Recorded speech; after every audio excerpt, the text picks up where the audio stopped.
Here is from this morning, Prime Minister Netanyahu visiting the hospital, and listen to every syllable because embedded in here is a clear distillation of the current Israeli message. President Trump will do what's best for America. I trust his judgment. He's a tremendous friend, a tremendous world leader, a tremendous friend of Israel and the Jewish people. And we will do what we have to do, and we are doing it. We are committed to destroying the nuclear threat, the threat of a nuclear annihilation against Israel. We're able to do it. And we, of course, will make our own determination. But I have to say that the partnership with the United States, the partnership with President Trump, with whom I speak to almost every day, is incredible. I think his resolve, his determination, and his clarity when he says Iran cannot have a nuclear weapon. And for that to take place, Iran cannot enrich uranium. It's as simple as that. He gave them the chance to do it through negotiations. They strung him along. All right, finally, with a more jaundiced view of Bibi Netanyahu, here's Bill Clinton last night, 106 from The Daily Show. Mr. Netanyahu has long wanted to fight Iran because that way he can stay in office forever and ever. I mean, he's been there most of the last 20 years. But I think we should be trying to diffuse it. And I hope President Trump will do that. I hope anybody there will do that. We've got to stop. We got to convince our friends in the Middle East that we'll stand with them and try to protect them.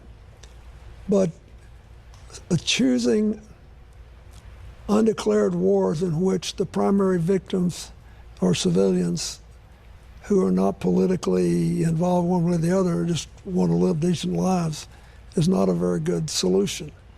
Do I think that we have to try to stop Iran from having a nuclear weapon? I do. I tried at that, and we had some success. But we don't have to have all this outright, constant killing of civilians who can't defend themselves, and they just want a chance to live. Well said. Dan, where do you think the president's decision-making stands, the current president? I think, as we've talked about, he is, I think there's two big things. And I wrote this actually on Substack yesterday, that one, can the bunker busters truly take out Fedorov? Because if not, then what? Because now, once we're in and we're saying that they can't have a nuclear weapon, and by all accounts, that is the main facility, if you don't completely knock it out, are you going to assist in, let's say, the Israeli commandos going in with helicopters or whatever, air cover, and what happens? And then the second part is, I think he is weighing, can we really say we'll provide the bunker busters and that is it? And as far as what new regime comes and all the other things, Israel, you're on your own. Sean, what are the factors the president's currently considering, do you believe? So the president's North Star is peace.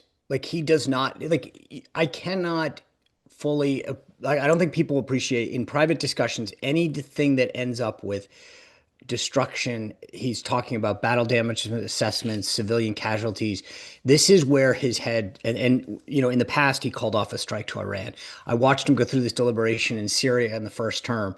That's what's going to be the first thing he's really getting to. What is the destruction? What is the potential casualties? How many civilians will be involved, et cetera, et cetera. So that's where I think he wants to end up. And that's why I think that it's always going to be, the default is to not go there.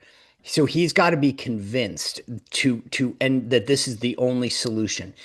I think we played that clip of the hospital last night. The smartest thing that I don't know if it was intentional or just sheer luck that nobody died in that hospital, but it benefited Iran, because had they actually killed innocent civilians in a hospital, I don't think we'd be having this conversation right now. The president is doing everything he can to posture getting the right planes put on. This is another tactic. Remember, part of this is you pull certain assets out. You make it clear to everyone, see what I got?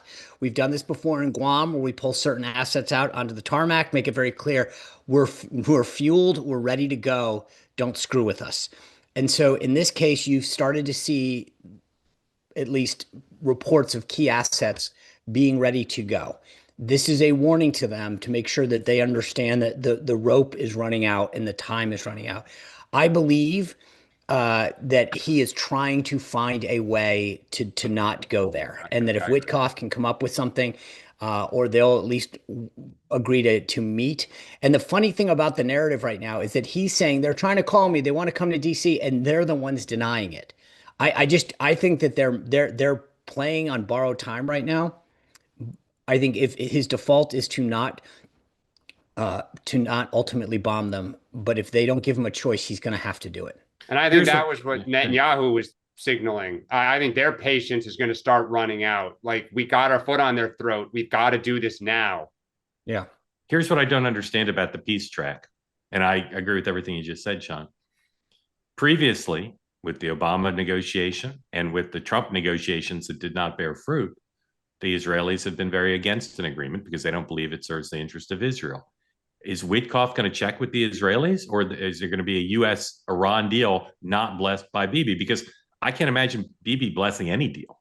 No, but I don't think Trump. I mean, look, that's the line. If Witkoff comes back to Trump and says, "I believe we've got a deal. I believe they can uphold it. They're at least on the path," Trump will take the deal. He does not want to get further into a quagmire. Full stop. Is there anybody? Stop. And he does not want death. Tom Cotton, or no. There's no one. If Trump likes the deal and Bibi doesn't, he'll do the deal. I think maybe the only one that could have a little bit more of an outside is like a Jared Kushner, who could call him and say this, you know. But no, there's no aid around him. Because it's not an aid, it's not a persuasion. His default is not going to war, not putting U.S. in. Like, that is where Trump's headed. So you have to drag him the other way. That's the thing that people have to understand, is that this is not a pro and con. But wasn't the reporting from 2 days ago that said he'd signed off on a plan? But remember, the distinctions matter in this.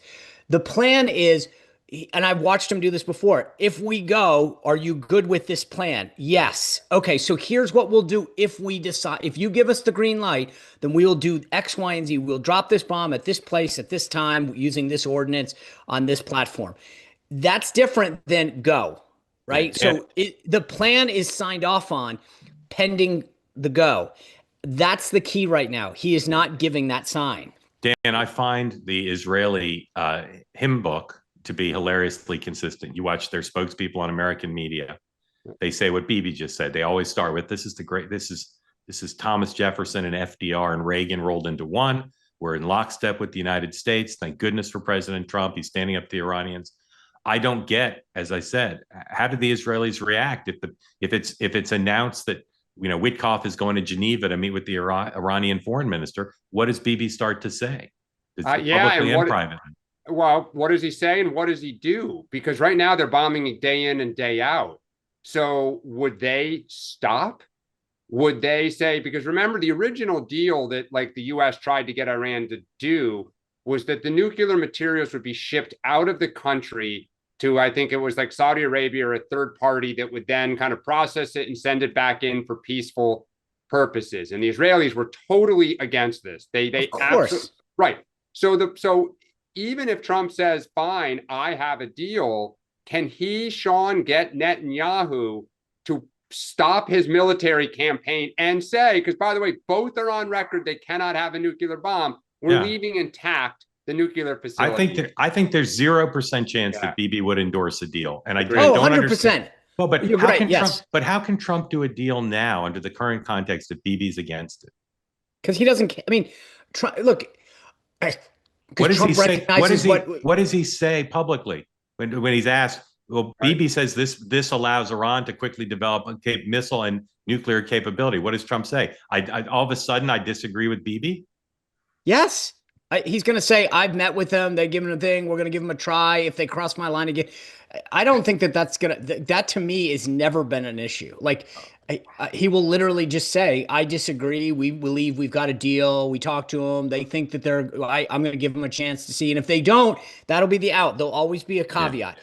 If they don't, then we will resume this. They say that something that's easy is like a walk in the park. Well, easier than a walk in the park, hit the subscribe button, be part of the two-way community, never miss an episode, be part of our conversations. Thank you for your service to America.